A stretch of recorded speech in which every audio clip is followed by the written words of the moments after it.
Retiring at 55 on $150,000 of income. Let me run you through how this client's going to do it. Now, one of the most frequent comments that comes up when I post these videos is that I use clients that have really strong incomes. So I thought I'd use clients for this example where they have relatively regular, I believe, incomes for Australia. So these clients are on a combined income of around $200,000. You can see one client is on $116,000 and the other client is on $70,000, which actually equates to just under 190 grand. Now, the starting point for these clients, they bought their owner-occupier property in 2016 for $786,000. We've since purchased them another property in 2023 for $470,000, and we're projected to purchase another property in 2026 for $550 grand. So again, all the properties we're buying for these clients are relatively affordable. We're not talking 1 million plus purchase prices. And again, there's not a huge volume of these properties either. Now, what we need to account for when we're assessing passive income is that $150,000 of today's money is not going to buy you the same in 20 years' time. So we inflation adjust the $150,000 out by 20 years. So you can see here in 2024, $150,000 is our target. If we then project forward to 2044, that same $150,000 now is $245,000. So essentially in 2044, $245,000 will have the same buying power as $150 does today.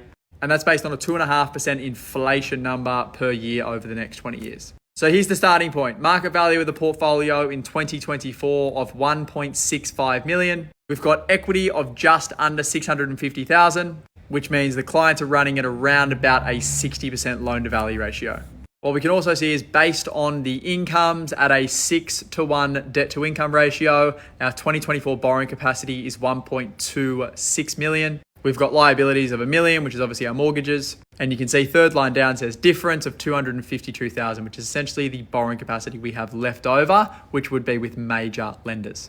Which essentially means we're pretty much at our borrowing capacity today, hence the reason we don't buy another property until 2026. So we fast forward to 2026 and what you can see now is our 2026 borrowing capacity is just under 1.5 mil. Now, this is also calculated at a 6% interest rate, which if you're like me, I'm pretty confident that interest rates will be below 6% in 2026. So our borrowing capacity will actually be greater, which now gives us the ability to purchase another property, which is what we do, which is that $550,000 property that I had projected. And then we get to the exciting bit. So we don't buy any more property from 2026. We just focus on decreasing our debt and letting the properties grow. And we can see by 2044, we then have a market value of $6.5 million or just under. And you can see the line down says equity of 4.9 million, but then we've also got savings of $1.5 million, which means our debt is fully offset. So we are essentially sitting on $6.5 million worth of net equity, which at 5%, folks, would give us $300,000 to $350,000 worth of gross passive income, which means we well and truly exceed our target of the $250,000 of passive income we need to give us the same buying power as $150,000 of income today.